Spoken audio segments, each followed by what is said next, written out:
Okay, so this is my homework number 3 submission. This is the first question. My looping example.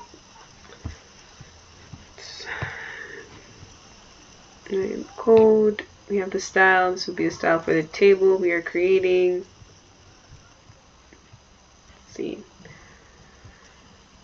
The following lines will make sure that the table header, th, and table data box have a black border, space inside the box, which is padding, and that the text is centered in the cell.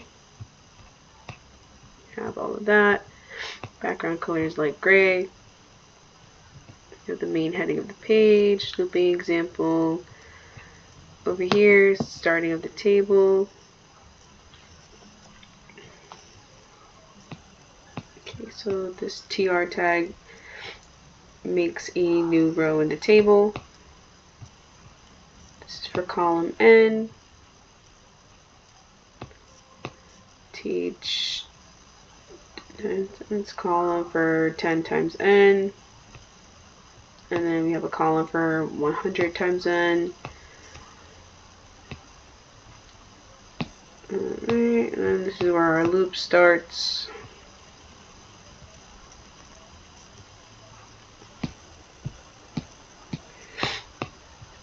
N equals 1, 2, 3, 4, 5, 6. As you can see, we could just over here.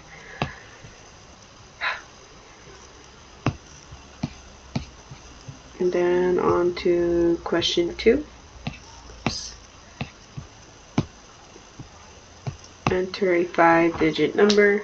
Let's do 1, 2, 3, 4, 5. Okay, this is not a palindrome. And then we'll try another number. Let's do 1, 2, 3, 4, 5. This is a palindrome. Going into the code, you can see over here, the program will keep asking the user to input a number even after showing the result. The while loop keeps asking until the user tells it to stop. The user needs to input 5-digit number. This over here checks if it is a 5-digit, if it's 5 digits long. Let's see. If you enter a 1, it shows error, that is not a 5-digit number. Please try again. For the division and remainder operation, math.floor removes everything after the decimal point, and we're dividing by 10,000 because the first digit is in that place value.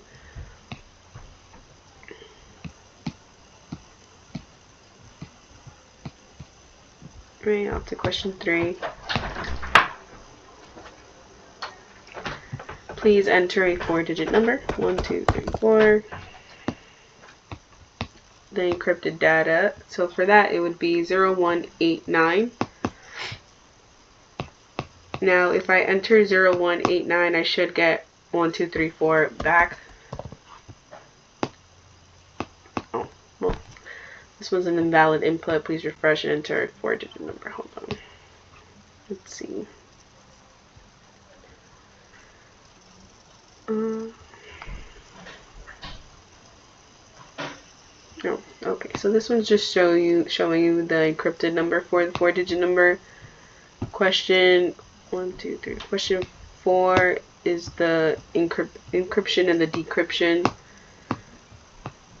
So if I put 1, 2, 3, 4 here, you're gonna get 0189, and then it shows you the decrypted number, which is 1, 2, 3, 4, which is what it would be reversed.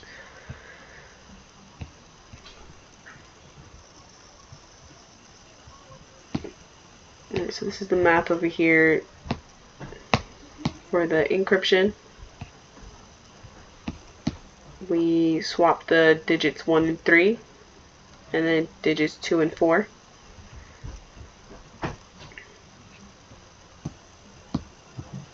And then over here it just shows that I turned the encrypted string back into a number.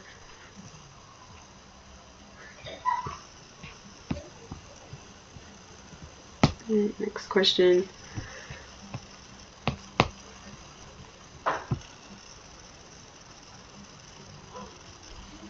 Question 5. Please enter number 1 between 1 and 30. I'm going to put 5. Enter number 2. Let's put 8. 29. Number 4. Let's pick 3. Number 5. 2.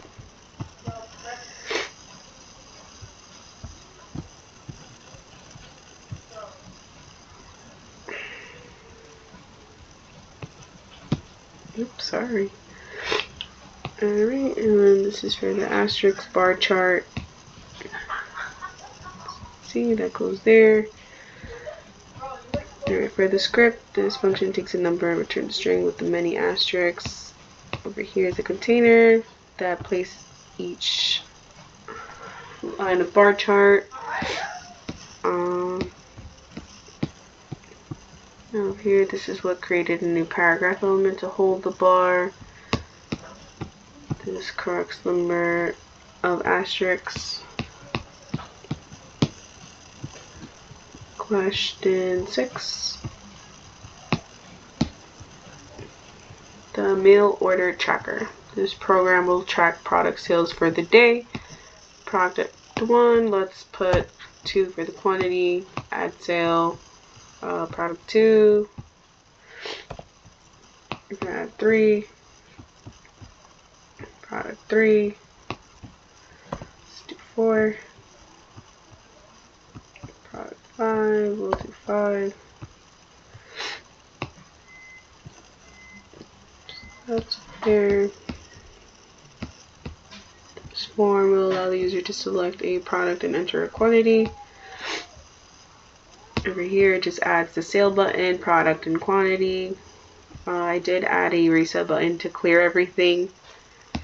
It should work. In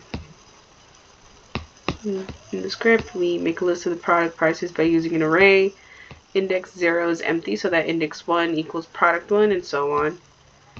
This variable will keep track of the amount of money from sales. It's over here.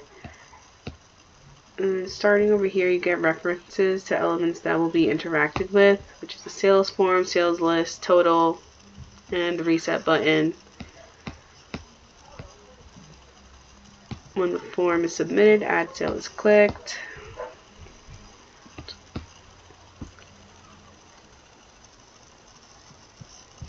Over here is how we calculate price of sale and adds it to the total.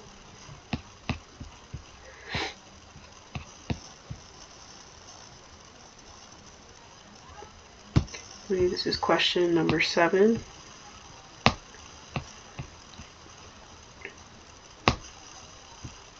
Have this all up here.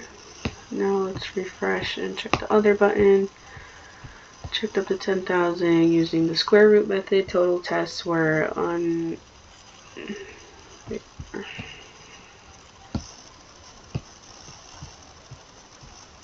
square root logic. Square root because the larger factor will already have a smaller pair. Okay, the function over here checks if the number is prime using the square root method, and then we also have one over here with the same checks and counters. Question 8.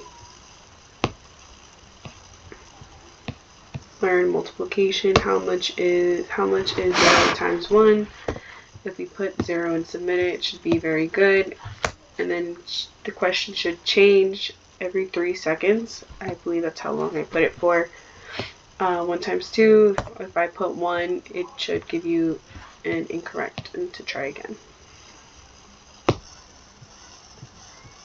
Question 9.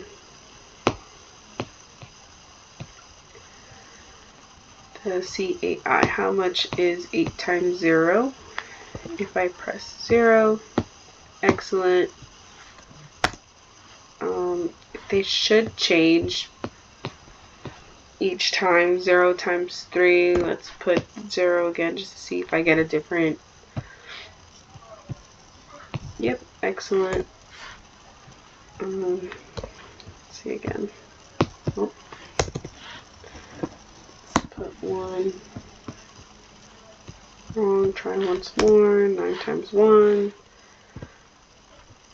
9. Keep up the good work. 5 times 5. That's 25. Very good. Let's put 8. No, please try again. Right, question 10.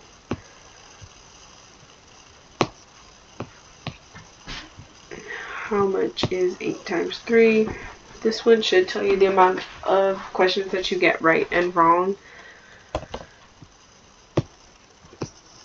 Let's test it out.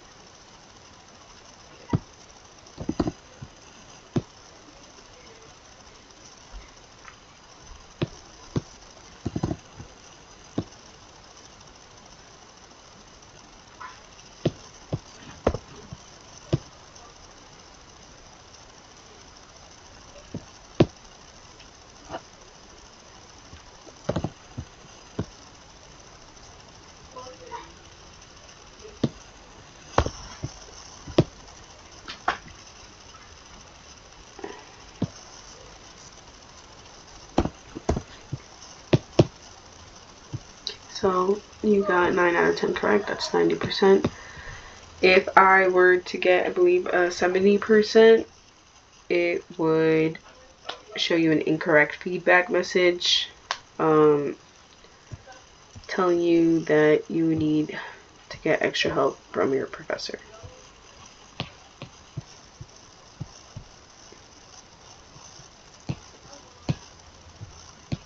Here, let correct count equals 0, checks correct answers, checks total questions, generates the new multiplication question at random. Yeah, so if I were to do that again, my feedback would be to please ask your instructor for extra help if the score is less than 75.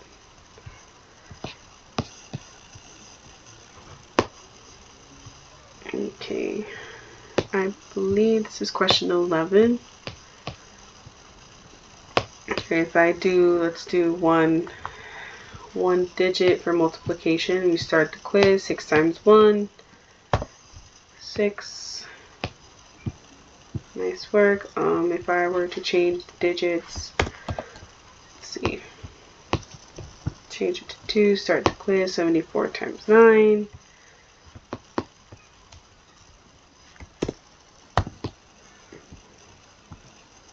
Yep. And as you can see, the numbers just keep getting bigger and bigger.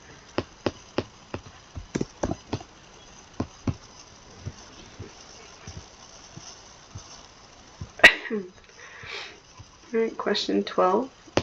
2 dice roll simulation is 36,000 rolls.